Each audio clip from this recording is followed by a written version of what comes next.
স্বনির্ভরতার লক্ষ্যে স্বল্প ব্যয়ে গাভী ও ছাগল পালনের বিষয়ে সচেতনতা বাড়াতে রায়গঞ্জ ব্লকের রামপুর গ্রামে আয়োজিত হল প্রাণী স্বাস্থ্য টিকাকরণ ও প্রশিক্ষণ শিবির। রবিবার অ্যাসোসিয়েশন অব ভেটেরিনারি ডক্টরস উত্তর দিনাজপুর জেলা শাখার উদ্যোগে এই কর্মসূচির আয়োজন করা হয়। রামপুর নিম্ন বুনিয়াদী বিদ্যালয় প্রাঙ্গণে চলে প্রাণীদের স্বাস্থ্য পরীক্ষা ও টিকাকরণ শিবির। পাশাপাশি রামপুর ইন্দিরা উচ্চ বিদ্যাপীঠের সভাকক্ষে অনুষ্ঠিত হয় পশুপালকদের প্রশিক্ষণ শিবির। সেখানে কম খরচে গাভী ও ছাগল পালন, পশুর রোগ প্রতিরোধ ও চিকিৎসা, টিকাকরণের গুরুত্ব সহ পশুপালনের বিভিন্ন দিক নিয়ে প্রশিক্ষণ দেওয়া হয়। শিবিরে পশুপালকদের বিনামূল্যে ওষুধ বিতরণ করা হয়। অনুষ্ঠানে উপস্থিত ছিলেন রায়গঞ্জের বিধায়ক তথা রাজ্যের মন্ত্রী কৌশিক চৌধুরী, হেমতাবাদের বিধায়ক হরিপদ বর্মন, রায়গঞ্জ পঞ্চায়েত সমিতির বিরোধী দলনেতা মলয় সরকার সহ পশু চিকিৎসক সংগঠনের সদস্য এবং এলাকার পশুপালকেরা। মন্ত্রী কৌশিক চৌধুরী বলেন, এই ধরনের শিবিরের মাধ্যমে পশুপালকদের স্বল্প ব্যয়ে গাভী ও ছাগল পালনের পাশাপাশি পশুর স্বাস্থ্য সুরক্ষা এবং রোগ প্রতিরোধ সম্পর্কে বাস্তবসম্মত প্রশিক্ষণ দেওয়া হচ্ছে। এদিন তিনি আর কি জানিয়েছেন শুনুন। আজকে কি কর্মসূচি করলেন? এখানে আজকে অ্যাসোসিয়েশন অফ ভেটেরিনারি ডক্টরস, তারা একটা সংগঠন, রাষ্ট্রবাদী সংগঠন, তারা একটা খুব সময়োপযোগী একটা প্রশিক্ষণের ব্যবস্থা করেছেন। সেই প্রশিক্ষণটা হচ্ছে স্বল্প খরচে কি করে আমাদের যে প্রাণী সম্পদ আছে অর্থাৎ ছাগল, গরু, তাকে আমরা কি করে বাড়িতে পালন করতে পারি এবং বাড়ির মহিলাদের পারিবারিক উন্নয়ন, অর্থনৈতিক উন্নয়ন হয় বা গ্রামীণ পরিবারগুলোর অর্থনৈতিক উন্নয়ন হয়, সে বিষয়ে তারা একটা প্রশিক্ষণ দিচ্ছেন। সেই প্রশিক্ষণে আমি উপস্থিত থেকেছি এবং আমি এই অনুভব নিয়ে আমি যাচ্ছি যে এটা একটা অসাধারণ এবং খুব সময়োপযোগী সিদ্ধান্ত নিয়ে একটা প্রশিক্ষণ এখানে নেওয়া হচ্ছে। এর আগে কখনো এই ধরনের প্রশিক্ষণ আমি দেখিনি, তো আমি আশা করব এই ধরনের প্রশিক্ষণগুলো চলবে। তার সাথে সাথে প্রশিক্ষণের আগে ওনারা ওষুধও বিলি করেছেন, সেটা প্রচুর ওষুধ আমি নিজে দেখেছি, সে সাধারণ মানুষকে দিচ্ছে। পাশাপাশি ডক্টর প্রশান্ত কুমার বেরা কি বলতে চেয়েছেন শোনাবো। কি নাম আপনার এবং কি দায়িত্বে আছেন সংগঠনে? আমার নাম doctor Prashanta Kumar Bera, association of veterinary ডক্টরসের জেনারেল সেক্রেটারি। আজকে কি কর্মসূচি আপনাদের? আজকে আমাদের যে কর্মসূচি ছিল, সকালবেলা আমাদের হেলথ ক্যাম্প ছিল, যে সমস্ত এখানে এলাকার পাশাপাশি এলাকার যেগুলো গরু, ছাগল, মহিষ বা অন্যান্য যারা প্রাণী আমাদের যেগুলো পোলট্রিগুলো আছে, সেগুলো তাদের হেলথ ক্যাম্প মানে তাদের সুস্থতার ব্যবস্থা করা বা তাদের রোগ প্রতিরোধ ব্যবস্থা করে তোলা, তাদের কিডনির ওষুধ দেওয়া বা ভিটামিনের ব্যবস্থা করা, যদি রোগ থাকে সেটাকে অপারেশন করা, এগুলো আমরা প্রচুর পরিমাণ ওষুধ আমরা সংগঠনের তরফ থেকে আমরা দিতে পেরেছি এবং পরিষেবাও দিতে পেরেছি। ওনারাও খুব খুশি। আমাদের মন্ত্রী মহাশয় যিনি এসেছিলেন, আমাদের মাননীয় কৌশিক চৌধুরী, উনি এসেছিলেন, ওনার মাধ্যমেও আমরা বিলি করেছি। আমাদের বিধায়কও ছিলেন, লোকাল যে বিধায়ক ছিলেন, ওনারা খুবই খুশি। তারপরে যে আমরা একটা অনুষ্ঠান করতে চলেছি, সেটা হচ্ছে আমাদের প্রশিক্ষণ শিবির, যেটা হচ্ছে গ্রামীণ মানুষের অর্থনীতি কীভাবে উন্নতি করা যায়।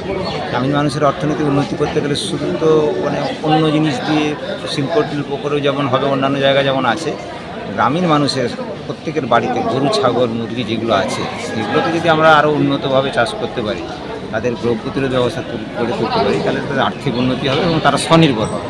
কারণ চাকরি তো সবাইকে দিতে পারবে না, সরকারের সেটা সম্ভব না, কিন্তু প্রত্যেকের বাড়িতে যদি আমরা গরু, ছাগল, মহিষ, মুরগি এইসবগুলো যদি আমরা চাষ করাতে পারি, তাহলে তাদের এই জেনারেশানে যেমন তাদের আর্থিক একটা ভালো অবস্থা হবে এবং তাদের স্বনির্ভরতার দিকে তারা এগিয়ে যাবে, তেমনি পরবর্তী জেনারেশানও কিন্তু এই ব্যবস্থাকে অবলম্বন করে তারাও কিন্তু স্বনির্ভর হয়ে যাবে এবং চাকরির জন্য তাদের বিভিন্ন জায়গায় যেতে হবে।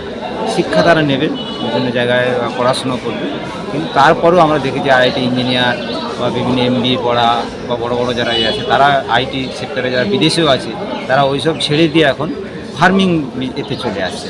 তার মানে এটা যে আমাদের পুরনো পদ্ধতি, এই পদ্ধতিতে যদি আমরা ফিরে যাই এবং খুব কম পয়সার মধ্যে প্রাকৃতিকভাবে যদি চাষ করি বা জৈবভাবে যদি চাষ করি, তাহলে মানুষের কিন্তু শরীরও ভালো থাকবে, মনও ভালো থাকবে এবং তাদের আর্থিক উন্নতি হবে, যেটাই আমাদের অ্যাকচুয়ালি মুখ্য।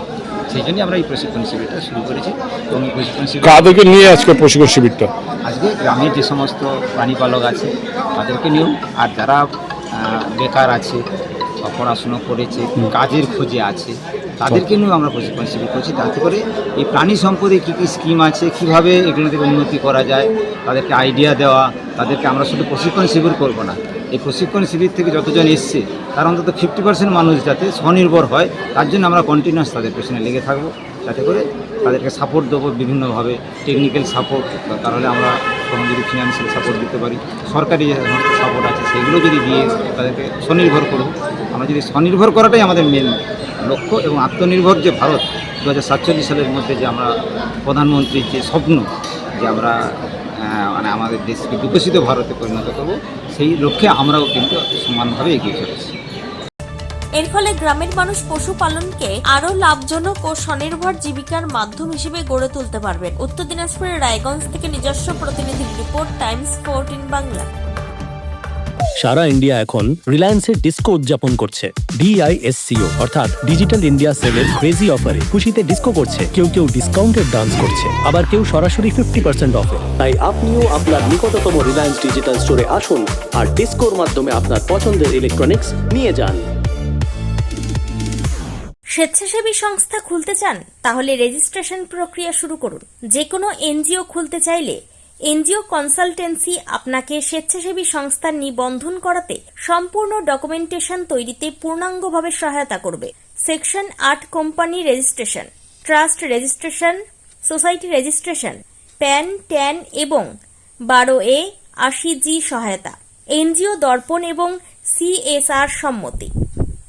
এখনই কল করুন 8345817300, হোয়াটসঅ্যাপ করুন 9434187666 এই নম্বরে। মুখের উজ্জ্বলতা হারিয়ে গেছে, স্পট পড়ে গেছে, ব্রণ ভর্তি, তাই আর দেরি না করে আজই আসুন রায়গঞ্জের চণ্ডীতলায় হেলথ প্লাস মাল্টি স্পেশালিটি ক্লিনিকে এবং এখানে পান অভিজ্ঞ ডাক্তার দ্বারা ফ্রি স্কিন টেস্ট। আরো বিস্তারিত জানতে যোগাযোগ করুন 9674895169 এই নম্বরে।